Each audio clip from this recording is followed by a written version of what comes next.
Estaremos hablando hoy del Día del Maestro hondureño, maestro noble, maestro bueno, que con tu ejemplo de vida edificas y construyes una nueva Honduras, que con tu ejemplo de vida llevas adelante el trabajo de cada día que transforma las mentes y los corazones de la niñez y la juventud, que Dios y la patria han puesto en tus manos. Buenas noches. Soy José Luis Jerezano, su canal Yapa TV Educativa y su programa Educadores, para hablar hoy acerca de el Día del Maestro, una celebración que debe enaltecer por todo lo más grande y lo más alto la figura del maestro. Recuerde una cosa, si usted sabe leer, si sabe escribir, dele gracias a Dios que le puso en el destino de un maestro, de una maestra, para que pudiera realizar en su vida todo su trabajo, todo un proceso para que usted hoy pueda haber salido del oscurantismo, de la ignorancia y poder descubrir que hay algo más allá de lo que usted pues, ni siquiera se imaginaba. Y que gracias a la instrucción de un maestro, gracias al trabajo de un maestro, usted pudo adquirir una visión que muy probablemente esta visión que usted tuvo de poder trascender a otros estratos, trascender a otros lugares de repente inimaginables, y ha sido posible en su vida gracias a la intervención de los maestros. Esta noche tenemos para la realización de este programa a un amigo, compañero, ya de esta casa, ya ahí lo tenemos en planilla, ya. Me refiero al profesor, licenciado y máster Daniel Esponda. Bienvenido, profesor, compañero. Mucho gusto, siempre es muy agradable para mí venir a este espacio donde discutimos temas tan importantes que tienen que ver con la educación del país, ¿no? Y en esta ocasión felicitar a todos nuestros compañeros y compañeras docentes por nuestro día y en especial a los afiliados al COPRUM. Valga la propaganda. Bien, pues compañero Daniel, pues incluso hemos sido compañeros de labor docente en algún centro educativo y también desde el COPRUM. Bien, Daniel, vamos a entrar ya un poquito en materia. Vamos a hablar un poco acerca de tu experiencia como maestro. ¿Cómo ha llegado al magisterio Daniel Esponda? Bueno, es una historia bien peculiar porque yo sentí la vocación de ser educador trabajando en una ONG de educación al aire libre y ahí descubrí la vocación. Pero mi mamá, que es profesora, recuerdo yo cuando estaba en ciclo común, que era antes, yo estudié la mayor parte de mi vida escolar en centros educativos privados. Pues la amenaza de mi mamá cuando me portaba no como ella quería, la te voy a meter al Miaselva, porque mi casa acaba cerquita del Miaselva. Voy a meter al Miaselva. Y siguió, y siguió, y siguió, y esa era la amenaza, ¿no? Entonces, cuando yo ya estaba en tercero de ciclo, cerrando el año, había reprobado 2 asignaturas, iba a recuperación. Entonces mi mamá, si no pasás, me dice, esas 2 clases, el próximo año te voy a meter al Miaselva. Entonces pasé las clases y me vino la amenaza nuevamente. Si en el primer parcial no pasas todas las clases, por lo menos con 80 de índice, te voy a meter al Miaselva y ahí te vas a quedar hasta que termines el colegio. Entonces le dije yo a mi mamá, no, le digo, no me metas al Miaselva, méteme a la escuela normal. Mi mamá, profesora, no, vos no vas a ser profesor nunca. Y bueno, para no hacer larga la historia, estudié Ciencias y Letras y comencé estudiando Biología en la Universidad Nacional Autónoma de Honduras. Seguí trabajando en este proyecto de educación al aire libre y la vocación que sentí que tenía cuando comencé a incursionar en educación, se fue fortaleciendo y tuve la dicha de obtener una beca para estudiar educación al aire libre en Chile. Me fui para Chile y estando allá en la escuela en Chile me di cuenta que realmente lo que yo quería y lo que me llenaba era ser educador. Cuando regresé, sin decirle a mi mamá, hice el examen de admisión en la Universidad Pedagógica, aprobé el examen y comencé a estudiar sin decirle a mi mamá. Por esas cosas de la vida, cuando yo ya tenía como 3 años, 2 años y medio, 3 de estar estudiando en la pedagógica, mi mamá comenzó a sospechar que yo no iba a la Universidad Autónoma. Entonces un día en una cena me increpó, me dice, ¿y vos a dónde estás estudiando? No, en la universidad. Es que yo no te estoy preguntando eso, ¿en qué universidad que estás estudiando? Y ya le saqué un historial, ya había pasado como 35, 37 clases. Ya no le quedó de otra, ¿no? Terminé estudiando y al final me dijo, al final siempre hiciste lo que quisiste, terminaste estudiando de magisterio y no me equivoqué. Yo creo que escogí una de las carreras más humanas de todas. La más. Sí, dar clases para mí realmente es una pasión. Yo puedo estar enfermo, triste, desanimado, pero cuando llego al salón de clases, a mí todo se me olvida. Y yo creo que esa es una de las cosas más valiosas que me ha entregado la carrera docente. Primero es sentirnos útiles todos los días haciendo algo. Y lo segundo es sentirme satisfecho por la labor que he venido desempeñando en los salones de clase. Creo que eso para mí no tiene precio. Pues en tu hogar pasó lo contrario. En mi hogar era mi esposa la que insistía de que todos nuestros hijos partieran de la base de ser maestros. No solamente pensando en que el maestro pues podía trabajar porque era una carrera ya concluida, una buena base, sino en que pues, ella es una maestra convencida igual que yo, pero yo me opuse. Y hoy por hoy tenemos varios maestros en la familia, incluido uno de mis hijos, y su esposa y algunos más. Bien, vamos a ver. Muy interesante esto, realmente el poder sentirse realmente que uno es parte del desarrollo, de la historia y de todo el devenir de un país, con todos sus bemoles. Claro. ¿Verdad?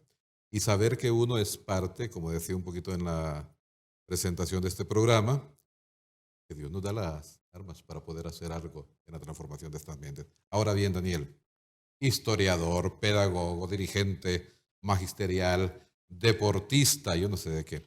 ¿Cuál es tu faceta favorita dentro de todo esto? Y también recuerdo tus actividades también como guía para que extranjeros y nacionales también, a través tuyo, pudieran conocer nuestro país. Yo me siento pleno y satisfecho con casi todas las facetas de mi vida que he desarrollado. Yo creo que hay momentos. Por ejemplo, yo disfruto muchísimo hacer educación al aire libre. Para mí es una cosa fabulosa llevar niños y muchachos y muchachas a hacer actividades al aire libre. Recién el fin de semana pasado estuve con un pequeño grupo en Cuero y Salado, que es el único sitio de Ramsar que hay en Honduras. Y que los muchachos de hoy en el siglo XXI, que están acostumbrados a estos aparatos electrónicos, a que ya no jugaron los juegos, por ejemplo, que nosotros jugamos como Landa y los colores y etcétera, puedan redescubrir toda esa vida del campo. Para mí es extraordinario. Que se levanten los niños en la madrugada, que son... Pero ¿qué es lo que más te gusta en sí? A mí lo que más me gusta es educar y compartir. Yo creo que esa parte de los educadores, de compartir con los jóvenes, es de las cosas que más me gusta. Pero en sí, creo yo que mi vida de educador está dividida en dos grandes campos, ¿no? Esa parte de la educación al aire libre, que la disfruto muchísimo, que es dar clases fuera de las cuatro paredes, con actividades que no siempre están bajo el control nuestro, ¿no? Porque no sabes cuándo va a llover o va a hacer frío. Y por otro lado, estar en los salones de clase y ver en sesiones prolongadas, ¿verdad? Porque en educación al aire libre las sesiones son cortas, van desde un día hasta 15 días máximo. En un salón de clase uno comparte 200 días y recibir a los estudiantes con unas características y terminar el año escolar con otras características, o ahora que doy clases en la universidad, inicio de periodo, para mí esas son de las cosas que más me llenan. Pues eso te iba a preguntar porque Ahora que ya tenés la oportunidad de estar en las aulas universitarias, también, ¿qué te llena más en realidad? Ya hablando de procesos, yo no sé si es correcta la palabra, formales, o sea, dentro del aula de clase, porque educamos en todo, hay que estar Claro, claro, hay que estar claro en eso. Aún en las actividades recreativas, claro. educamos en todo, formamos en todo. Pero hablando de los procesos así, en el aula, has tenido la oportunidad de estar en educación media y ahora en la universidad. ¿Qué te llena más en sí? Me gusta, en esta etapa de mi vida me gusta más dar clases en el nivel universitario porque uno puede profundizar un poco más. Y sobre todo doy clases generales, ¿no? Historias de Honduras.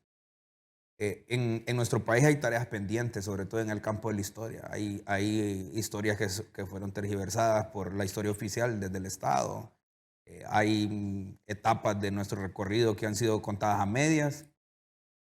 Y que todas esas cosas que malformamos en educación media o que no las contamos completas en educación media, que en el nivel universitario los muchachos puedan redescubrir esas historias que ya se debatieron y darse cuenta que hay muchas otras cosas, Hasta ahí, eso me parece fabuloso. hasta ahí. Vamos a continuar con esto, pero tenemos que ir al primer segmento. Siga con nosotros, ya regresamos.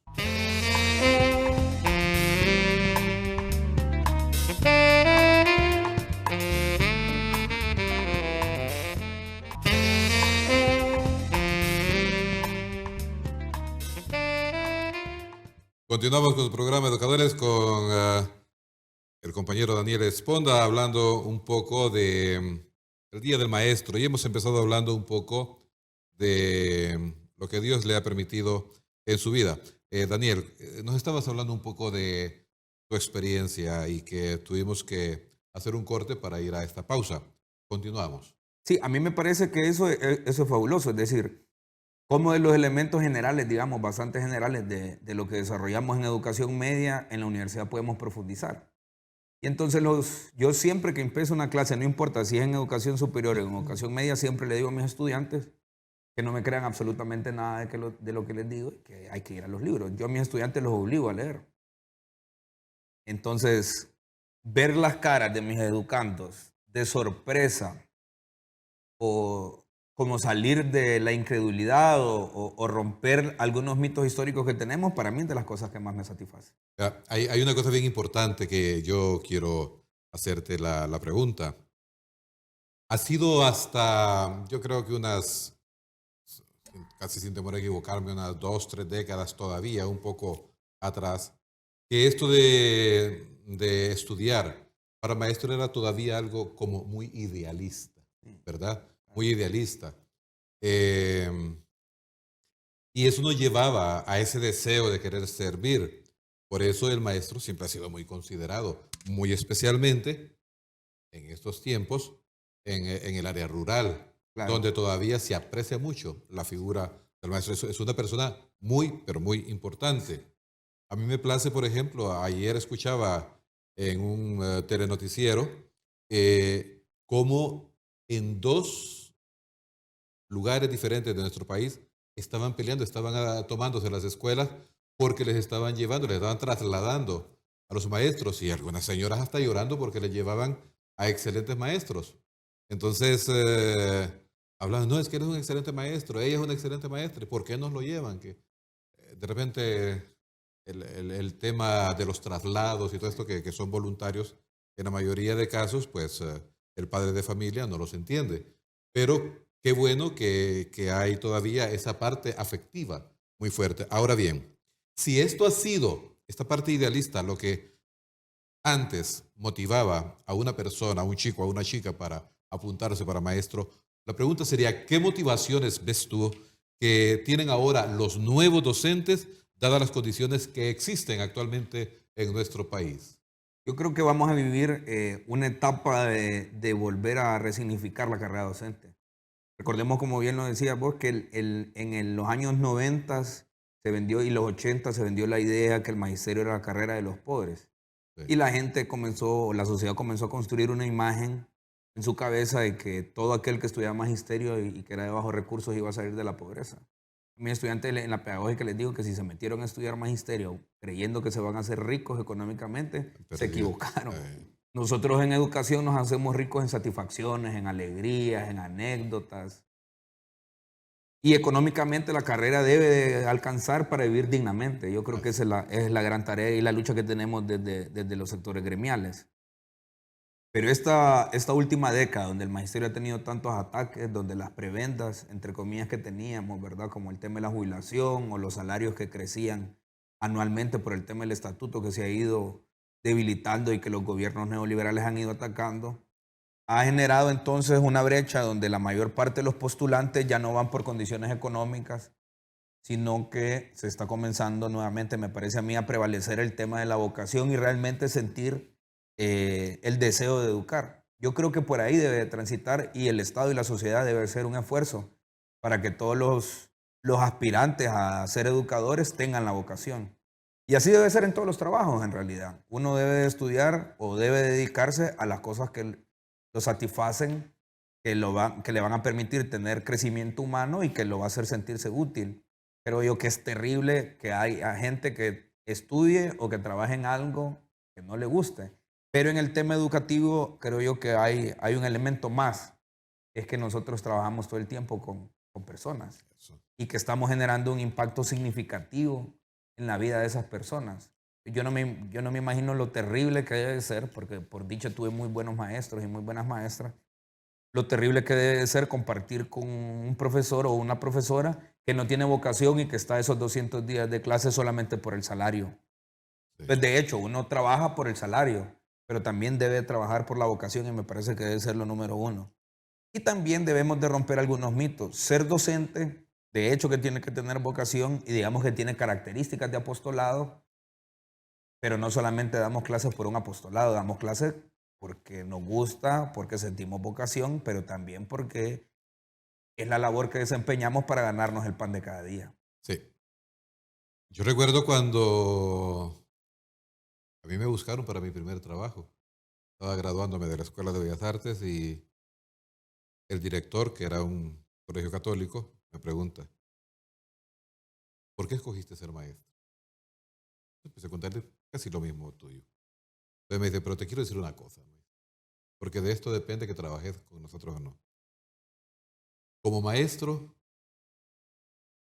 vas a devengar lo necesario conforme vayas creciendo para que puedas vivir con dignidad.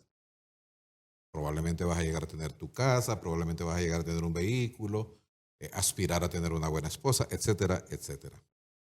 Pero una cosa te lo quiero decir. Como maestro, rico no te vas a hacer.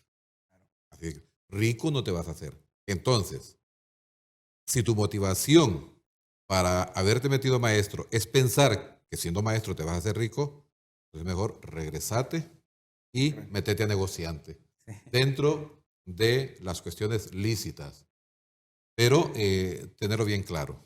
Entonces, claro, yo estaba emocionado porque iba a ser mi primer trabajo ya, que ni siquiera me había graduado, pero que ya se me presentaba esta oportunidad y comparto plenamente todo lo que decías.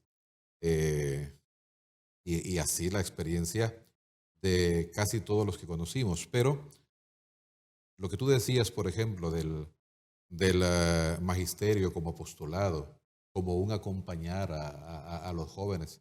Yo recuerdo, por ejemplo, en la Escuela Normal Mixta Pedro Nufio, había compañeros y compañeras que de lo que ganaban, becaban ellos de manera personal sin ningún documento ni nada, aunque fuera con una cantidad no la gran cosa, pero que por lo menos los muchachos tuvieran para el transporte de todas las semanas y algo de comida. Claro. A mí me impresionaba esto. Y este desprendimiento humano, al final, obviamente que sí tiene sus repercusiones. Ahora, Daniel, ¿cuáles serían entonces hoy día las principales dificultades que enfrentan los docentes en los centros educativos? Porque sabemos que hay muchas dificultades. Claro. Yo pienso que la labor educativa siempre va a tener problemas, ¿no? Difícilmente en economías tan deprimidas como las nuestras, las condiciones laborales, no importando el puesto de trabajo de la generalidad, van a ser las óptimas. Yo creo que en este momento uno de los graves problemas que nosotros tenemos en el sistema educativo, una de las dificultades que tenemos en el magisterio, va en dos vías. La primera es la grave descomposición social que tiene el país en las zonas urbanas. Es decir, nosotros fuimos criados en familias nucleares con papá, mamá, hijos, nuestros hermanos, etcétera, ¿no? Y el rol que tenían los padres y madres de familia de formar valores, de afianzar costumbres. Nosotros llegábamos a los centros educativos y nuestros educadores reforzaron esos valores. Y en la actualidad es muy común que quien matricula a los muchachos más pequeños, a los niños y a las niñas, son un hermano mayor, una abuelita, un tío, una vecina. Y eso está generando graves problemas en el sistema educativo. Porque el tema de la disciplina, el respeto, como que nos hemos ido despojando, y en cuenta también le doy responsabilidad a mis compañeros y yo la asumo, nos hemos ido despojando de esos procesos educativos que no necesariamente tenían el rigor académico. Nosotros fuimos compañeros en un colegio católico grande aquí, y en todas las columnas de los patios habían basureros, pero el recreo terminaba y eso era un basurero esa cancha. Así es. Ahí hay un problema. Y el problema es que esos valores no los estamos enseñando en casa y los profesores no los estamos reforzando en los centros educativos. Entonces, nuestra labor no solamente se circunscribe a las cuatro paredes del salón de clase. Usted ve que un muchachito, una muchachita, tira una basura fuera de su lugar, debe reforzar, llamar la atención y hacer la corrección. Igual, si hay comportamientos inadecuados como el uso de palabras soeces, ¿no? O rasgos de malos tratos y de violencia. Yo creo que ese punto uno lo debe de volver a asumir, y lo que dije anteriormente está generando dificultad. Y por otro lado es el despojo que está haciendo el Estado, sobre todo en el sector público, de su responsabilidad para con el financiamiento de la educación y ese proceso silencioso que hay de privatización. Pero aquí vemos la otra cara, José Luis, que creo yo que debemos de voltear a ver para ahí. Yo creo que hoy tenemos un montón de facilidades que nuestros educadores no las tuvieron, que no las estamos aprovechando. Por ejemplo, casi todos nuestros educandos en la actualidad andan con teléfonos inteligentes. Tenemos una posibilidad infinita de libros Increíble. Y de herramientas que nuestros educadores no tuvieron, que si hacemos un esfuerzo por actualizarnos y aprender a utilizarlas bien y convertimos ese distractor del salón de clase en una herramienta educativa, definitivamente que nos puede dar muy buenos resultados. Recién hace unos 3 días hablaba con una persona que significa mucho en mi vida y le decía, ¿cómo usted sabe tanto del arte, la ciencia, la cultura en términos generales? Y yo le he visto que usted nunca como que no ha sido muy adicto a la lectura, pero que sabe increíblemente. Pero me dice, es que yo le he sacado todo el máximo provecho a esto y a la televisión misma.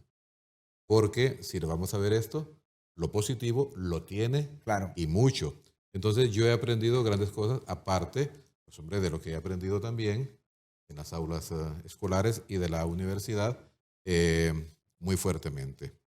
Así que, bien importante lo que tú decías en este momento, hacen falta los pilares ahí, porque no podemos descargar toda la labor en el docente. Definitivamente.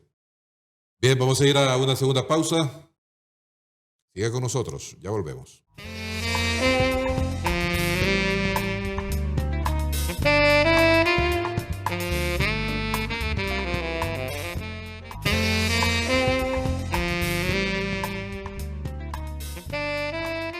Continuamos hablando de la labor docente. Estamos hablando en el contexto de el maestro en sí, con el compañero Daniel Esponda. Daniel, vamos a ver.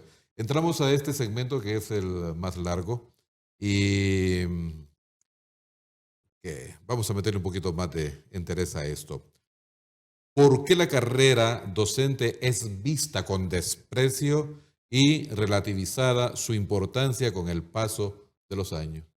Yo creo que en primer lugar se hizo esa lógica de que era la carrera de los pobres. Mi mamá no quería que yo estudiara magisterio porque pensaba que las condiciones económicas de los empleos que podía conseguir trabajando de docente no iban a ser las mejores, primero. Tenemos uno de los invitados que viene con frecuencia, los pobresores. Los pobresores, sí.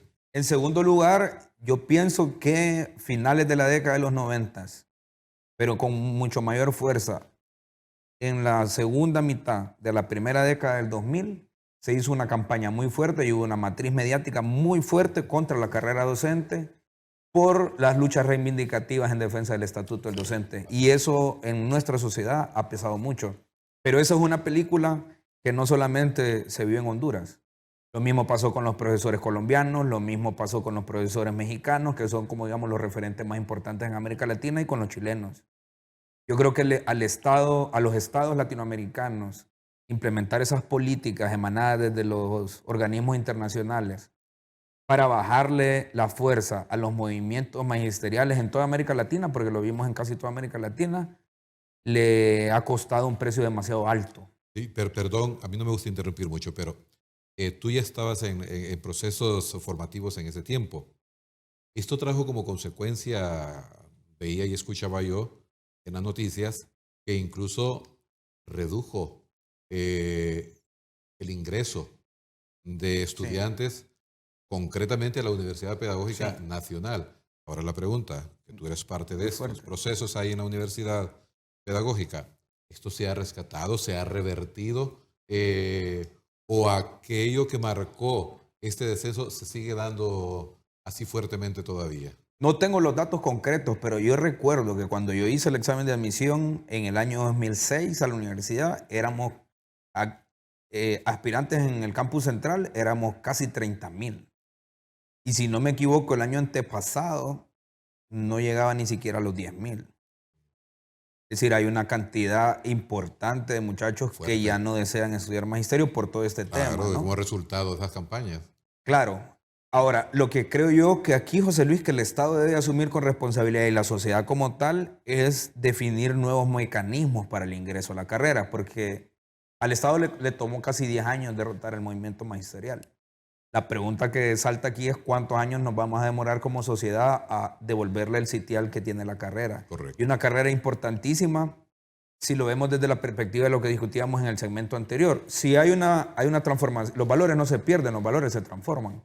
Si hay una transformación negativa de los valores familiares que teníamos y de los valores sociales que teníamos hace 2 décadas, y esa familia con esas características tradicionales hoy ya no existe, debe haber una política desde el Estado para retomar esos valores o generar unos valores que nos permitan vivir en paz y en democracia. Y el único camino para eso son los centros educativos. Entonces, si no devolvemos el respeto, la valoración y el Estado, los gobiernos dejan de denigrar nuestra carrera, va a ser difícil. Yo creo que debe haber un trabajo importantísimo en la escogencia de los candidatos para postularse primero al ingreso a la carrera docente, es decir, a estudiar. Y en segunda medida deben de haber controles más científicos y rigurosos para quienes opten a puestos en la carrera docente. No solamente, y ojo con lo que voy a decir, no solamente en la carrera en el sector público, sino también en el sector privado. Porque este fenómeno de descalificar a los educadores también ha tenido un impacto en la matrícula. Hoy vemos cómo hay una fuerte migración de estudiantes del sector público al sector privado. Y si hacemos una revisión exhaustiva de la totalidad de los centros educativos, nos daremos cuenta que hay mucho empirismo. Es decir, hay mucho profesor que está ejerciendo la profesión que todavía no tiene el título o de otras disciplinas que no necesariamente pasaron por la formación estricta de la academia pedagógica. Sí.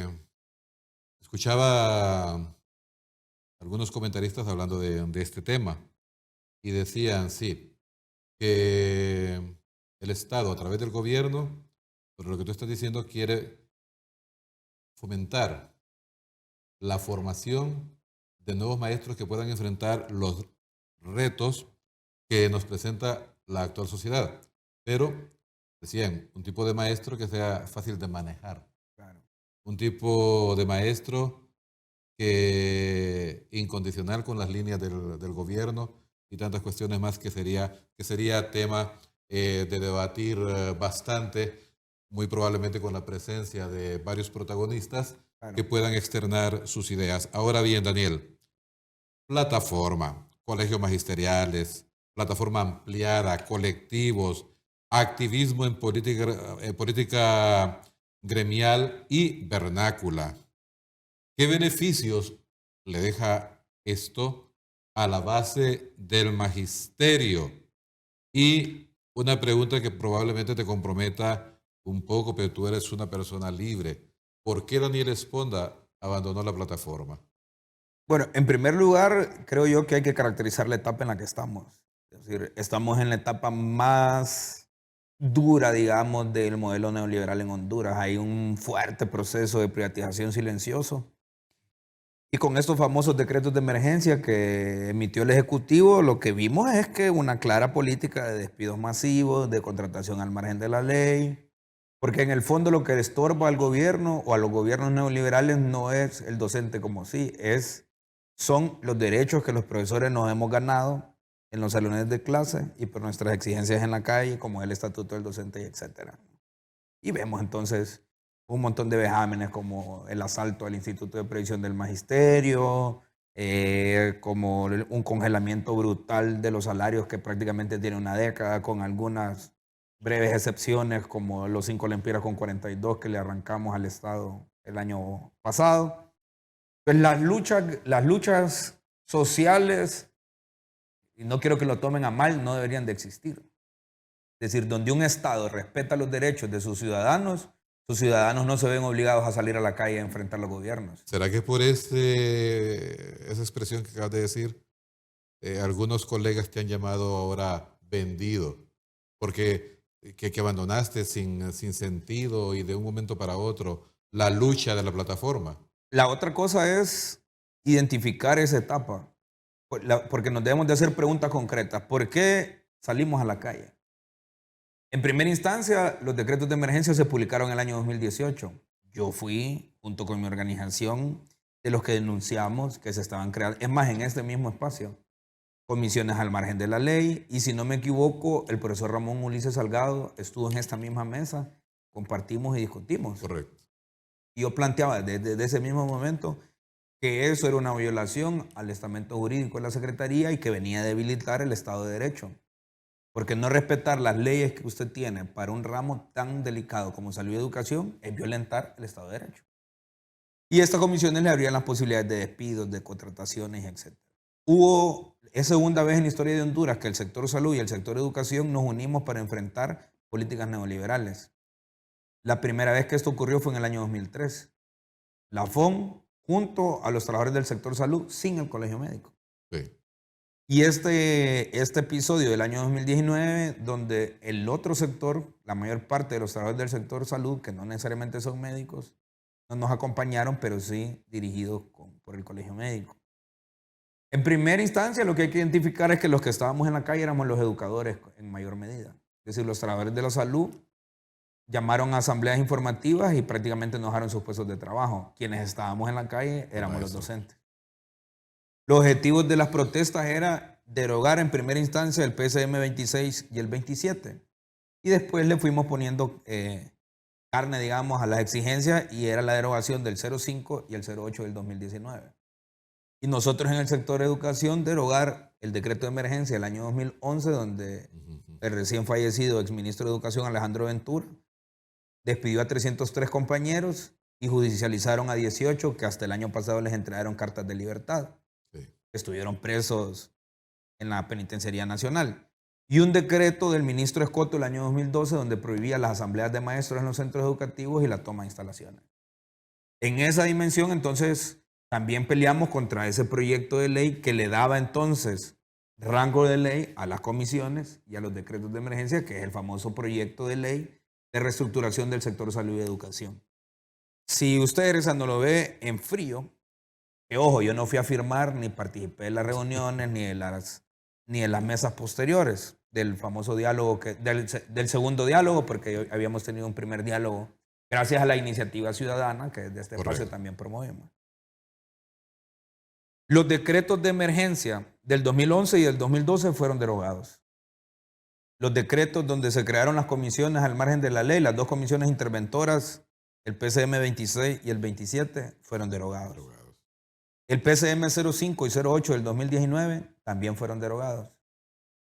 Y el decreto y el proyecto de ley de reestructuración del sector salud y el sector educación no fue aprobado. Eso quiere decir que los objetivos que nos habíamos puesto Fue logrado. fueron logrados. Pero entonces aquí hay un elemento súper importante que hay que identificar que trasciende más allá de la lucha magisterial y de la lucha del sector salud. Y es que hay un fuerte sector de la población que ve como ilegítimo al gobierno y otro sector de la población que no es tan fuerte desde mi punto de vista que lo ve legítimo. Toda lucha social o gremial en Honduras tiene un fuerte respaldo de la población porque entonces atrás de ello va el repudio contra el gobierno. Entonces un fuerte sector de la población ve en toda lucha gremial la posibilidad de derribar el régimen. Así es. Y entonces eso pone a los dirigentes gremiales contra la pared y al otro lado una espada. Si usted no va por el fuera jo, entonces es visto como traidor. Pero los objetivos que nosotros nos habíamos puesto de inicio eran claros. Y eran la derogatoria de todos estos decretos de emergencia y evitar que se aprobara esta ley de reestructuración.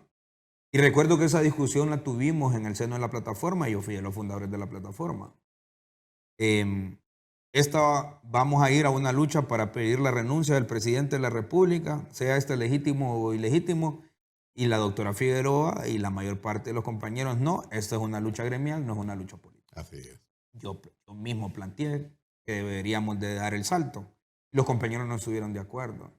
Yo pienso que son cosas internas que no las voy a discutir a profundidad, que no es el espacio, pero sí hubieron muchos celos a lo interno. Y lamentablemente no tuvimos, y me incluyo, no tuvimos la madurez para administrar esto. Del 2009 para acá, el movimiento popular hondureño no ha tenido victorias. Sí. Y convertimos esta victoria de la derogación de estos 6 decretos de emergencia, más evitar la aprobación de ese proyecto de reestructuración del sector salud y educación, en una derrota. Y eso a mí me parece que es una tragedia. No, yo creo que en todo proceso que pretende reivindicar los derechos, que pretende poner de manifiesto una lucha que quiere conseguir el beneficio para la nación, siempre hay personas que son sacrificadas, Daniel. Claro. Yo te lo digo así, sinceramente. Bueno, de hecho hay un dicho por ahí que dice, métete a Redentor y saldrás crucificado. Entonces, siempre quien se mete a estas cosas, a estos procesos, existe el grande peligro de que esto suceda y que al final te señalen, como en el caso tuyo, y tantísimos otros líderes de la vieja guardia que también fueron señalados, vendidos, hasta se mencionaban cantidades que habían recibido y que al final de cuentas solamente estos que eran señalados sabrían si realmente esto era cierto o no, aunque todo apuntara que no, pero el celo, la envidia y tantos sentimientos más de este tipo afloran, porque quiérase que no, hay la posibilidad de lograr en estas instituciones, por llamarlas así, porque llegan a hacerlo, plataforma, colegios magisteriales, etcétera, banderas de lucha, para que personas o grupos puedan dar un salto y conseguir capitalizar políticamente. Exacto, nuevas posiciones que no las tenían y que ahora, como tú lo dices, han capitalizado para sí. Ahora bien. Pero yo quiero señalar una cosa antes de la siguiente pregunta. Ajá. Es bastante absurdo que piensen que los compañeros se vendieron cuando el gobierno cumplió con nuestras exigencias. Que estuviéramos negociando antes de esta lucha la reforma a la ley del IMPREMA, que estuviéramos negociando revalorizar los colaterales, esa es otra historia. Es que los resultados hablan por sí solos. Y yo puedo decir una cosa, yo tengo mi conciencia tranquila, yo no he traicionado mis principios ni mis valores, ni he traicionado la lucha que nos planteamos y mucho menos al gremio. Y yo siempre le decía a los compañeros, porque como es una sociedad tan polarizada y hoy somos tan propensos a la desconfianza, para mí traicionar el gremio es prácticamente traicionar a mi familia. Mi mamá es profesora, mis hermanos son profesores, yo mismo soy profesor, en mi familia hay un montón de profesores. Pero lamentablemente nuestra sociedad tan polarizada no permite ver que uno puede ir alcanzando algunos objetivos y alcanzar el gran objetivo al final. Porque esta es la otra cosa. Yo gané una elección y a mí me eligieron para ser dirigente magisterial. Y mi tarea número 1 es defender los derechos de nuestros compañeros. Entonces, por ejemplo, ¿cuál era la amenaza? Los despidos masivos. Que me digan hoy a dónde están los compañeros que despidieron por la ley de reestructuración. Que me digan hoy entonces a dónde están los fuertes ataques que sí iban a venir si no se derogaban los decretos de emergencia y si se aprobaba la ley de reestructuración del sector salud y educación. Tenemos tareas pendientes, Sí. claro, la reforma a la ley del IMPREMA, el respeto al estatuto del docente, revalorizar los salarios, por supuesto que sí. Hay una cosa que quiero que te quede bien clara y también para ilustración de nuestros televidentes. Si nosotros, la producción de este programa y tu servidor como presentador, creyésemos que tú eres lo que se ha señalado por parte de algunas personas que pertenecen a estos grupos, fuera cierto, tú no estuvieras en ningún programa más aquí. Jamás hubiéramos vuelto a crear un espacio que genera opinión, porque eso es lo importante. Claro. Es que hay una cosa, Daniel, yo creo sinceramente, después de estar metido tanto tiempo en estos procesos de educación, no como dirigente magisterial, creo sinceramente que no podemos seguir con las mismas actividades, con los mismos recursos que se han venido utilizando históricamente a través de todos los tiempos. Y sin propuesta. Es muy poco lo que se ha generado como nuevo en esto. Ya, yo no sé, yo veo sinceramente que en esto hay que evolucionar bastante y ver realmente cómo han venido estos procesos en otros países y ver un poco los resultados que vienen de una propuesta, como tú decías en este momento. Claro. Bien. Entonces, Yo creo también, José Luis, que existe ahora mismo una camada, digamos, una generación de jóvenes que estamos queriendo hacer las cosas diferentes y que lógicamente las viejas estructuras enquilosadas en algunas organizaciones magisteriales o en todas no les simpatiza. Es decir, nosotros no podemos volver a las viejas prácticas donde la dirigencia magisterial, que no me da pena decirlo, generaba muchísimas influencias en la toma de decisiones y en muchas ocasiones, y lo sabes bien, generaban episodios de corrupción. Nosotros eso no lo vamos a permitir, ni lo vamos a acompañar, ni lo vamos a felicitar, ni nada por el estilo. Yo el llamado que le quiero hacer a nuestros compañeros es que volvamos a los círculos de estudio y que hagamos análisis en frío y que nos permitan construir.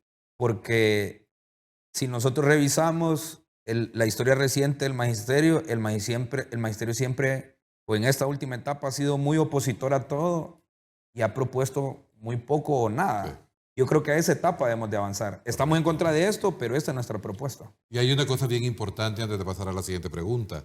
Hay tres potencias en la vida del ser humano, que son el ser, el poder y el tener. Claro. Y cuando eso te afecta y llega a convertirse en parte muy fuerte en tu vida, es bien difícil renunciar a estas posiciones que tú estás diciendo ahora. Entonces, lo que ha pasado en Europa, en Francia concretamente, donde los jóvenes han tenido que salir a la calle a incendiar carros, gasolineras, a establecer verdaderas banderas de lucha, pidiendo una oportunidad. ¿Por qué? Porque las viejas estructuras no les han dejado actuar ni demostrar que son capaces de llevar adelante procesos que vayan a formar nuevas estructuras. Pero bueno, pues vamos a continuar. A ver, Daniel, el magisterio caracteriza a los gobiernos como el enemigo y opresor.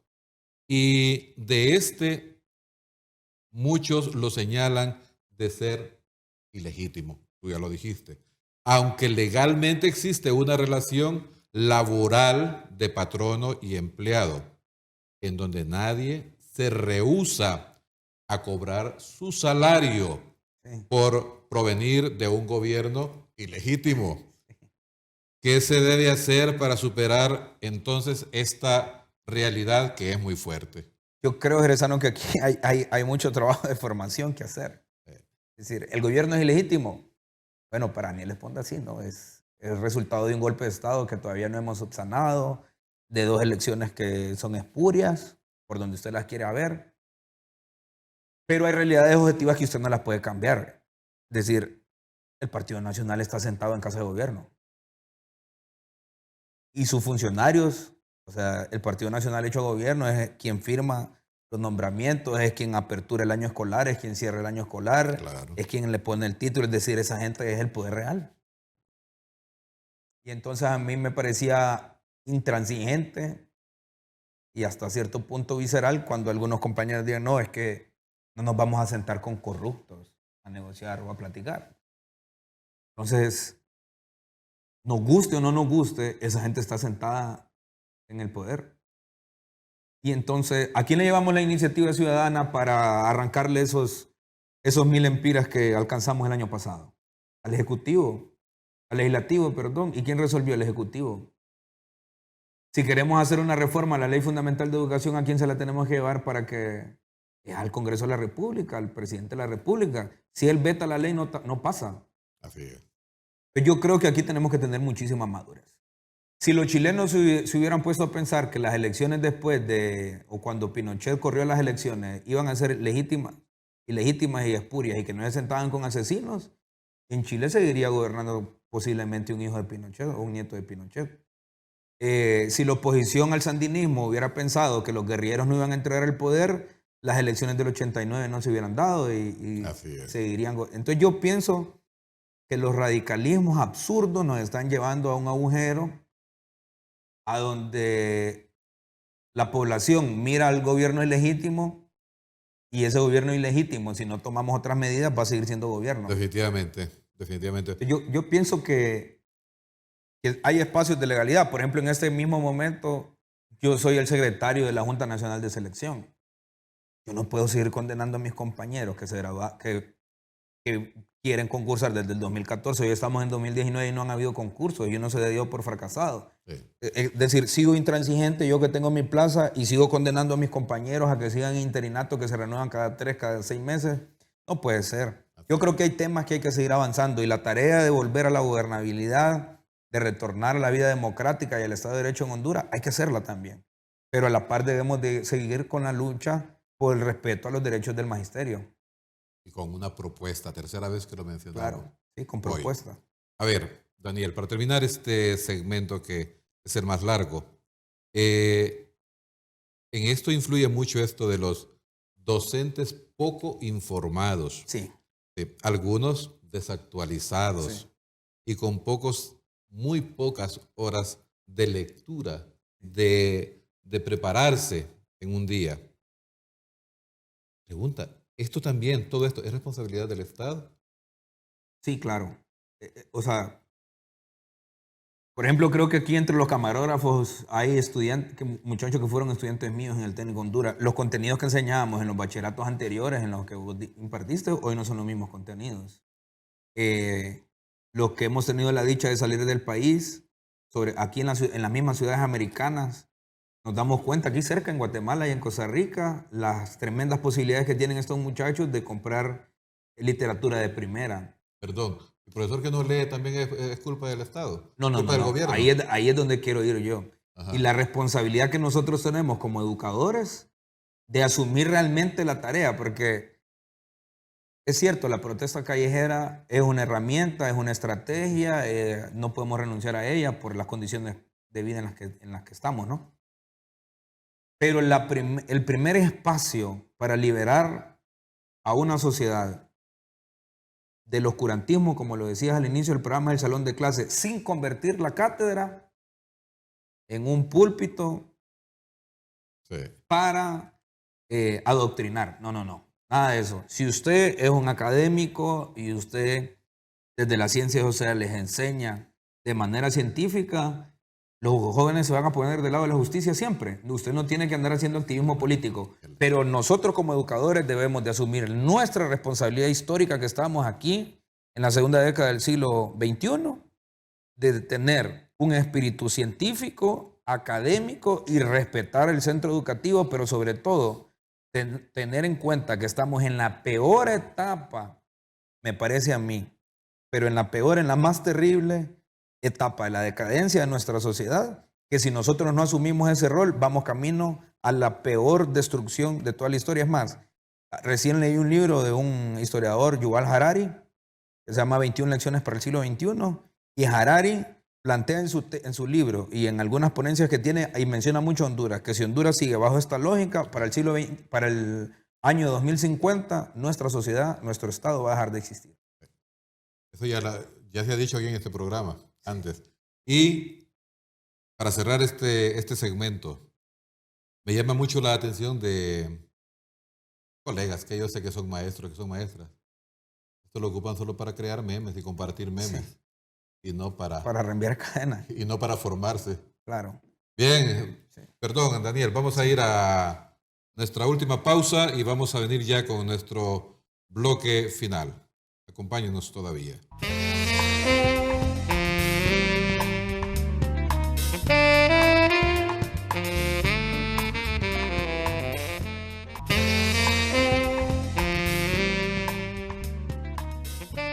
Regresamos al último bloque. Estamos ya casi finalizando este programa que ha sido interesantísimo. Yo creo que ha resultado con la superación de una expectativa que al menos yo tenía para este programa. Ahora, Daniel, casi siempre preguntamos esto y hoy no será la excepción. ¿Cuál sería tu mensaje a los miles de docentes que nos ven, que nos escuchan en sus centros educativos, las comunidades hasta donde llegamos, donde estos maestros son líderes y referentes en la toma de decisiones y progreso de cada una de ellas? Yo creo que en primer lugar entender que si bien es cierto que el Estado o los gobiernos nos han asumido como enemigos, nosotros no debemos de asumir a la escuela como enemiga. Así es. Nuestro primer espacio de transformación es el centro educativo. Y decirle a nuestros compañeros y compañeras que debemos de asumir con responsabilidad la tarea que asumimos de ser educadores, tengamos o no tengamos vocación, y desde ahí debemos de construir entonces un escenario que nos permita, número uno, formar en valores, y número dos, entregar todas las herramientas profesionales posibles para garantizar el mayor porcentaje a nuestros educandos de que tengan éxito en la vida. Muy bien, y como estamos ya a contratiempo, ¿qué llamado harías tú, Daniel, ahora a las autoridades de la Secretaría de Educación para lograr un verdadero acercamiento con el magisterio y devolver la confianza por la escuela pública? En primer lugar, José Luis, que respeten la dignidad del magisterio. Yo creo que hoy el magisterio está más urgido de que le respeten su dignidad que de monedas. Y en segundo lugar, que deroguen todas esas leyes espurias que nos han arrebatado derechos, que nos hemos ganado en los salones de clase, que a otros compañeros en tiempo pasado le costó hasta la vida. Y que construyamos leyes, primero, que edifiquen la escuela pública. Número dos, que permitan devolverle el sitial que tiene la carrera docente. Y número tres, que esas leyes permitan que entreguemos entonces saberes profesionales, que podamos inculcar valores para que estos muchachos, que lamentablemente hoy el 47% de nuestros jóvenes ni estudian ni trabajan, se puedan integrar a la vida económicamente activa y tengamos un país que crezca económicamente y que eso permita construir una sociedad democrática, pacífica y respetuosa de los derechos. Gracias, Daniel. Este ha sido su programa Educadores, que en el contexto de la celebración de el maestro hondureño hemos llevado a cabo con Daniel Esponda, nuestro amigo invitado. A usted que nos ha estado viendo y escuchando, decirle siempre, no abandone usted en su hogar también estos procesos de formación en valores. Le corresponden a usted, le corresponden a usted. En todo caso, a la escuela le corresponde afianzarlos, acrecentarlos, pero es su tarea primaria educar a sus hijos en todo esto que hemos estado hablando hoy. ¿Quiere mañana una vida de calidad para sus hijos, para toda su familia, para nuestro país? Empiece usted por hacer lo suyo. Buenas noches, que Dios le bendiga. Le esperamos en nuestro próximo programa, profesor. Muchísimas gracias. Bueno.